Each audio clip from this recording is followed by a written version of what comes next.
Welcome to the Roundup, episode 20, where we corral all the freshest news stories and bring it to you live every Thursday at 5 p.m. from downtown Canada.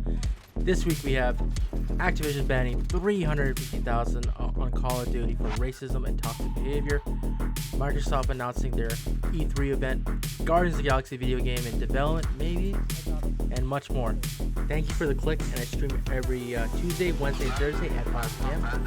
Follow me on Twitter and Instagram at Cole_Drake41 and enjoy the video. 350,000 Call of Duty accounts banned for racist names or toxic behavior. I'm surprised it's only 350,000. I thought there'd be a lot more. There's much more to be done, yeah, obviously, says the developer. More than 350,000 Call of Duty accounts have been banned for racist names or toxic behavior on Call of Duty Warzone, Black Ops Cold War, Modern Warfare, and Call of Duty Mobile. I've never tried Call of Duty Mobile. I've got to try that out. I've heard it's good. It's fun for a mobile game, but according to a post from the series developer on Wednesday, the bans have taken place over the past 12 months and are based on player-submitted reports and an extensive review of our player name database. The post said, "They are committed to delivering a fun gameplay experience for all of our players. There is no place for toxic behavior, hate speech, or harassment of any kind of our games or our society." Well, the thing is, people are going to be people, but it's good that they're taking out people who are being kind of toxic. Even though Call of Duty's their player base, their audience is full of like toxic people in general. You go to any lobby, there's people, swearing and saying, racist stuff. Sorry, let me drop down the music as well. Yeah, the music, I gotta bring that to a different level because we're not playing a game right now. So that's what usually happens. It's just a way of the way the world is. Honestly, people are gonna be toxic. Obviously, you want to make sure you nip it in the bud. But I think a more important thing would be to scale down the cheaters. I haven't really seen that many cheaters in the last few games I've been playing. I think they've done a pretty decent job at taking out the cheaters, but some people might have run into more cheaters. I haven't run into that many in the past couple of weeks playing the game. So I think they might have a tournament, but the problem is it's like a free-to-play game, right? And they're only banning the account. So let's say if you play Black Ops Cold War and they ban your account, then that kind of sucks, and you have to restart with a new account. But if you ban IP addresses, that would be even better because people can just buy a new account like it's nothing. So we're committed to delivering. Okay, I already said that. Okay. In addition to the bans, the team said that it has implemented a new in-game filter to catch potential offensive usernames, clan tags, or profiles, and to filter potentially offensive text chat. Activision has had to take proactive measures to moderate the Call of Duty community in the past. Previously, the developer targeted accounts in an effort to curb rampant cheating. They should focus more on that. And in February, an update said that over 60,000 accounts had been disciplined. Combined with the most recent moderation, that brings the series to 300,000 permanent bans.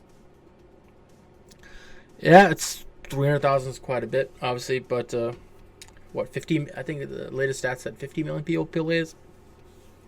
Sorry, 50 million people play this game, so it's a lot of people, and I bet you not all of them are playing the right way, but that's how it is sometimes. There's much more to be done, including increasing player reporting capabilities and moderation, as well as addressing voice chat to help combat toxicity, the developer said. Also, another thing would be good is an anti-cheat. If they developed an anti-cheat for the game, so when people are like on PC, because if you think about it, most of the cheaters are on PC usually. Because on PC it's very easy to just download software and then connect an aimbot and all that stuff. On console it's a little bit harder. Console you have to buy like one of those it's like one of those things, controller port thingies. So like you plug that into your console and then you plug your controller into that little port, and apparently that fine tunes things to make it a little bit easier to aim, auto aim, and all that stuff. So there's much more to be done. Increasing, yeah. So yeah, 300,000. That's not a tiny amount of people, but it's like a decent sized city. But obviously, there's a lot more people that play this game. All right, on to the second news story. The Diz Insider. I've never even heard of this website until I was researching for this roundup. But apparently, there's a Guardians of the Galaxy video game in development at Square Enix. So Square Enix obviously has the license for Marvel games at the moment, and they created a new was it the Avengers game, but it didn't do well at all. Like, it sold very little amount of copies, and I've heard that it's a very tiny game too. There's not much to do. It's like 6 hour campaign and that's it. And then you have like a bit of PvP, or you just go into specific like arenas and you fight, but there's not much to do. And it was like a full $80, well, $80 in Canada, $60 and obviously in America. But it was so there wasn't much content, and a lot of these Destiny style games, they really don't have much content when they first launch. So let's look into the story a little more. According to the recent reports, the company behind last year's Marvel Adventures is developing a new game based on the Guardians of the Galaxy. Aaron Taylor lands. Okay, wait, no, forget about that. Journalist Jeff Rupp, another really famous insider, revealed the news on his YouTube channel. According to Grubb, Square Enix is apparently in the works on making Guardians of the Galaxy game. In terms of what that means and what that looks like, I don't know. Marvel Avengers has gotten mixed reviews, as I said before, with most being negative. No word on if the game title gets revealed at E3. I'm assuming so, because it's already leaked out. Might as well bring it out. But we're hopeful for E3, and nothing else was confirmed. Along with the news, don't forget, we highly doubt you will. More Guardians content is on the way.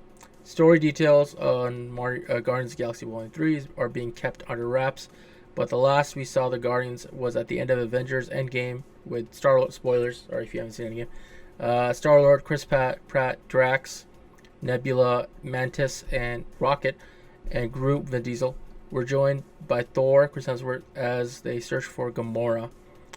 At Disney Investors Day, Kevin Feige announced the Guardians of the Galaxy Christmas special would be shot alongside the upcoming sequel to premiere on Disney Plus in December 2022. Sorry, but no official release date for the actual film has been set. Guardians of the Galaxy Volume 3 will hit theaters May 5th. This is a long time from now. This is 2 years. I thought it was coming out sooner. I did not know it was May 5th, 2023. That's a very long time period. But I think the goal is to get those games out in time for the movie. So hopefully it's good. Hopefully it's a good like action adventure style game. Maybe like a Nathan Drake Uncharted style game. That would be dope for Guardians of the Galaxy. Like an adventure style. That would be really interesting. Honestly, Marvel should do what they did with their film universe and start making their own game studios and start making their own games. Sure, you can give it to Square Enix. Square Enix, maybe there's a few people that are, they're fans of Guardians of the Galaxy. But if you have an in-house team, you have more control. Because you can just give the license to Square Enix. Square Enix can make the game that they want to make. But I think Marvel has obviously made enough money to start investing into game studios. Because obviously gaming is probably as big as the video game. And as gaming is as big as the movie industry. So honestly, they should invest like they did with the movie industry, and they could make a killing, man. Imagine imagine the video game universe connecting with the movie universe. That'd be so cool, and you would get more retention because right now they have the Disney Plus TV series that's connecting with the movie universe. Why not have the video game all connect with the movie universe as well? That would be really interesting. On to the third news story. Okay, this is pretty cool. This is from Kotaku. Here's an original Xbox Easter egg that remained hidden for 20 years. That's crazy. A developer who worked on the Xbox original 2001 Microsoft's original 2001 Xbox console, who wished to remain anonymous, informed Kotaku of a hidden Easter egg in the Xbox dashboard that remained undiscovered for nearly 20 years. They told us how to trigger the secret, which displays a previously unknown credit screen. Sure enough, it works. Okay, that's crazy. I remember I had the OG Xbox back in 2002. That's when we got it. It came with Sega GT 2002, and it came with what was it? What was that? Oh, fuck, I'm blanking the game. Jet Set Radio Future. Honestly, Jet Set Radio Future. If they can remake that, I would love to play a remake of that game, or even a new original version. Like, let's say if Xbox bought Sega, that would be. That's what the first thing I would say for them to do. Honestly. Sorry, I just noticed I have 2 cameras running at the same time. That's kind of gotta be confusing. Give me a second. Let me just block this off my keyword cam. So yeah, that would be honestly, that would be so cool. I didn't really expect it to be found, but not unless the source leaked or somebody else reverse engineered the dashboard. Said the source. Its trigger was the same as the main Easter egg, so I knew it was possible. I figured somebody would have to leak it for it to be known. The main Easter, I don't know why like anybody cares. Like, do you think Microsoft cares if you like tell them about it like a Easter egg? I think it's plus it's like a 20-year-old console. Like nobody plays it anymore, so might as well just tell people what it is. The main Easter egg that they refer to, known as for many years, is triggered going into the CD ripping screen and naming a new rip Xbox. And as soon as you hit done, this immediately triggers a hidden credit roll. After which the console reboots. The Easter egg we're revealing today starts in a similar manner by entering a magic string before the ripping a CD, but instead of triggering immediately, it requires waiting for the CD rip to complete. You'll then find that the system info screen has changed to something new. Alright, so there's a video. Let's check it out.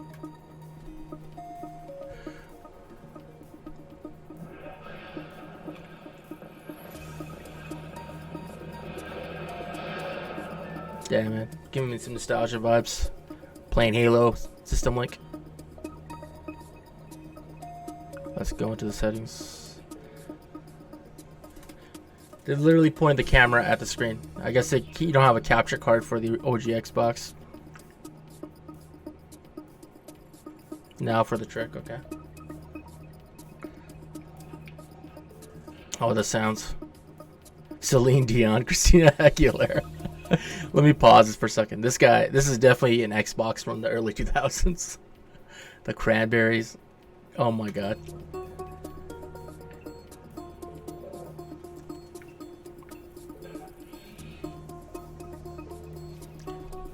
Actually, that was one of the coolest features on the original Xbox. The ability to rip CDs and then play the music while you're playing games. That was like, I think that was the first console to do that, honestly. Okay, so what is it? Delete the default name and enter Timmy. Okay, so 26. Why 26 times?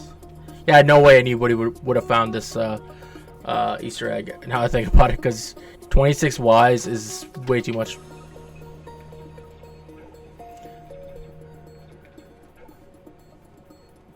And you gotta wait for the CD to copy. Do break.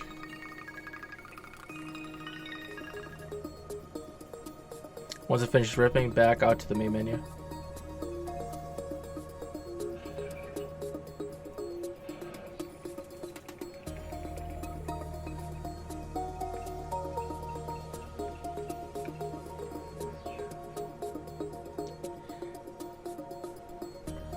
Hey, look, it's different.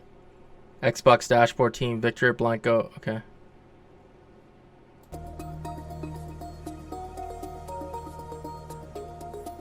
It's pretty cool. One of the other Easter eggs I like is if you leave the Xbox dashboard for a while, just leave it like running for like I think 10 minutes, and then starts playing some random music. Let me see if I can find that video.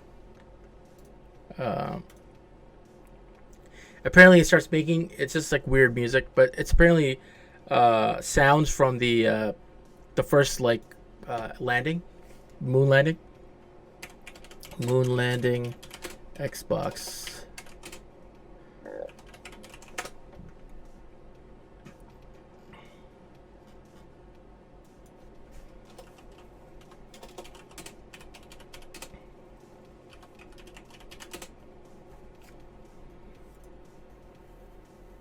Where is it? Why can't I find it? That is so weird. OG Xbox original.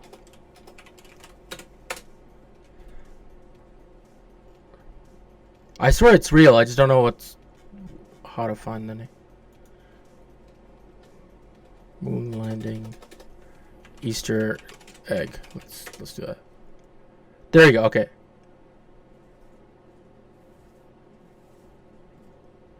Where do I find the?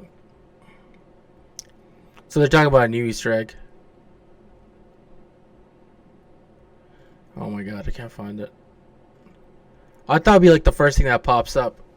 I guess not. Alright, whatever. I'm gonna move on to the next news story. I thought it'd be easy for it to pop up, but I guess not. Alright. Next news story. PS5 will be profitable next month. And Uncharted 4 is coming to PC. Sony sees serious dollar signs in the PC ports. Well, yeah, why not, honestly? Why not? Like, honestly, they should put every game on PC. Put God of War on PC. I've been wanting to play that game for years. It's like 3 years old now. Come on, just put it on PC. Please. In February, Sony revealed it was selling its PS5. In February, Sony revealed it was selling the PS5 at a loss, but that's imminently about to change. PS5 should hit break even in June and become profitable the very same month, according to the presentation the company shared with investors PDF during its investors day. Needless to say, that's fast, happening before the company has even managed to catch up with demand. In the midst of global chip shortages, we bemoan the needless drama of buying a PS5 just days ago. That's crazy. It's pretty early. Usually, like, I remember the PS3 was like, it was sold at $600, but it was only actually worth, I think, like $800 because of the Blu-ray disc. They were selling the PS3 at a they're selling PS3 at a loss. So the PS5, I guess they're selling it at like the right amount, like at break even or a little bit more. So they were able to catch up and break even fast enough. That's because PS5 cost of goods and PS5 average sale. Okay, there you go. It's going to match in June right there. Mind you, this is the standard PS5. The one where Sony has to supply a 4K Blu-ray HD drive and pay as much as $8 per console in licensing fees and charge you an extra $100 at retail. It's not clear if Sony driveless PS5 digital edition is more or less profitable. Profitability isn't the only thing intriguing in the Sony presentation. Buried in the filing is an excellent news that an incredible game is coming to PC. The previously PS4 PS5 exclusive Uncharted 4 Thieves End, a blockbuster action game that we loved enough to write both the spoiler-free and multi-spoilerific reviews. So Horizon Zero Dawn is already on PC. Days Gone is coming. Uncharted 4 is coming. Come on, man. Just give me God of War. Please, just give me God of War. I really don't want to buy a PS4 or a PS5 just to play God of War. Please. I'm begging you, give me God of War. I'm not going to beg anymore, but okay. Sony has previously promised more PlayStation exclusives to come to PC. I think it's only a matter of time. I think they're just teasing us for too much. Like, here's Horizon Zero Dawn. Oh, that's a cool game. I really don't feel like playing it. Here's Days Gone. I'm like, maybe I'll check it out. I don't know. We'll see. And then, come on, I just want to play God. Come on. Just give me God of War, please. It's like a drug. Just give it to me. Okay. Let me continue. Makes it clear why the company is interested, seeing that a little as ROI, return on investment, 250%. Note, if I'm reading it correctly, that means the iffy PS port of Horizon Zero Dawn nonetheless managed to make more than double the money that Sony invested in bringing it to gaming computers. Well, yeah, all you gotta do is put the code base onto PC, which is probably not that hard to do because PS4 is what, X26 as well, right? X86, sorry. It's X86. It's kind of like the same software as PC gaming. So it's not really that much of a change that you have to do. Maybe, yeah, you have to add better textures, but that's about it. It makes me wonder very strongly about the mysterious circumstances that surrounded Sony's announcement of Demon Souls and Final Fantasy XV1. Fuck, what is that? 16? No, 15. Yeah. Oh, by the way, sure looks like Sony just confirmed that God of War Ragnarok is the official name of the upcoming game.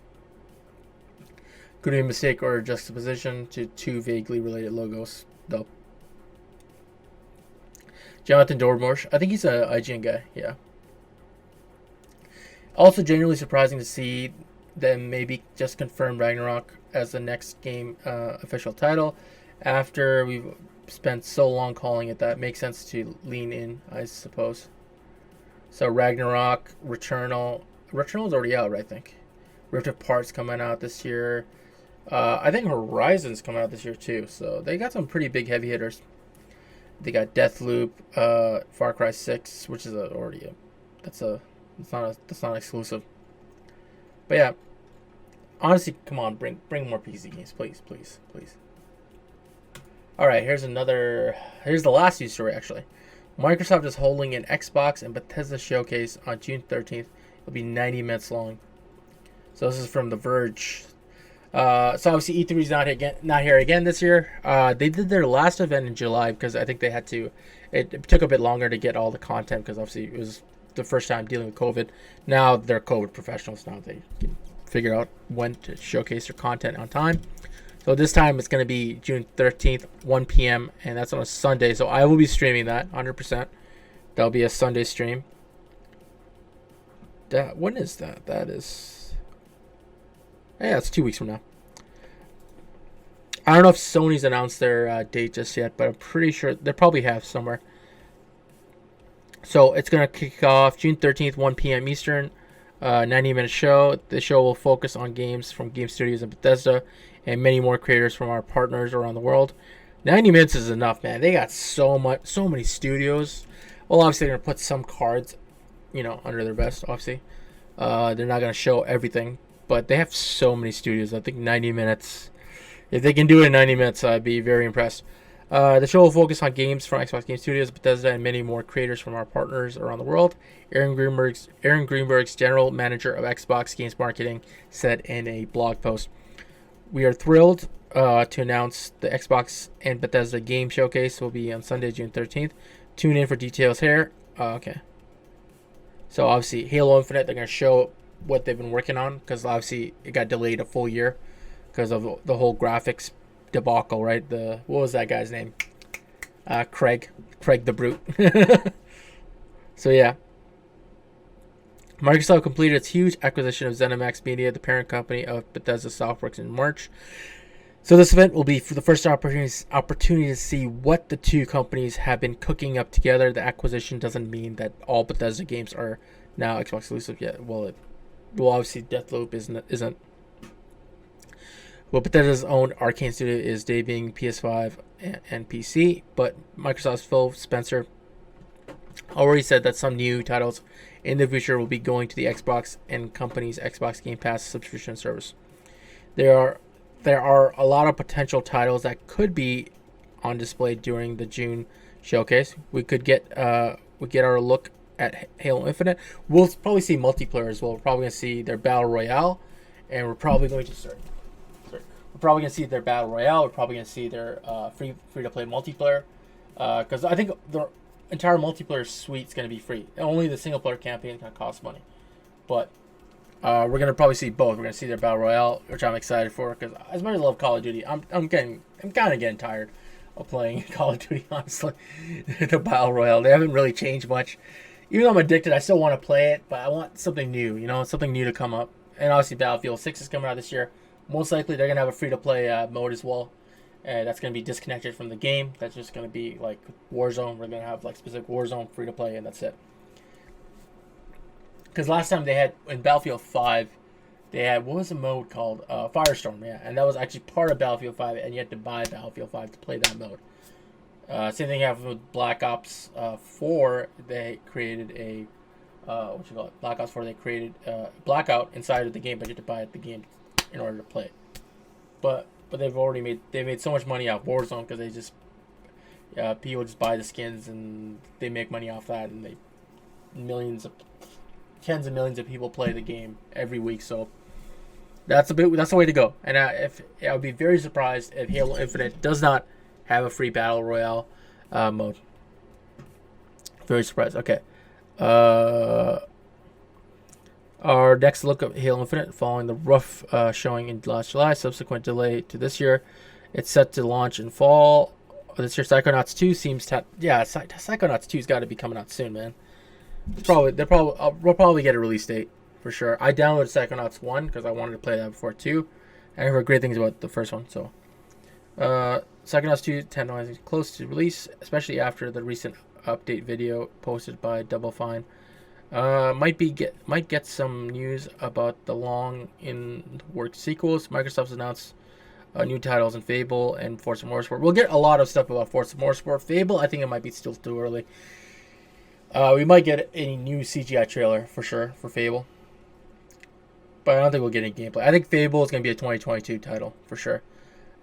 So we may hear about those games and other titles revealed at last summer's Xbox showcase, and from Bethesda fingers crossed, we'll finally learn about Starfield. I think Starfield will definitely be announced, but I've heard rumors that's not coming out this year, which is surprising because the game has been in development for 6 years.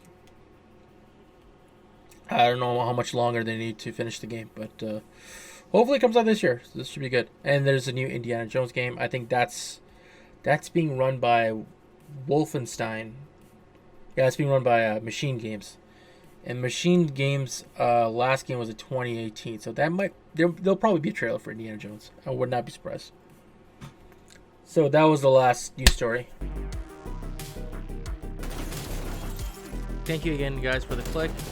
I stream every Tuesday, Wednesday, and Thursday at 5 p.m. If you want to catch the roundup live, I do it every Thursday at 5 p.m. And usually the video gets put up on the Monday or the Friday, depending on what I'm doing that day. So usually it's the Monday. But thank you guys again for watching, and you guys have an amazing day.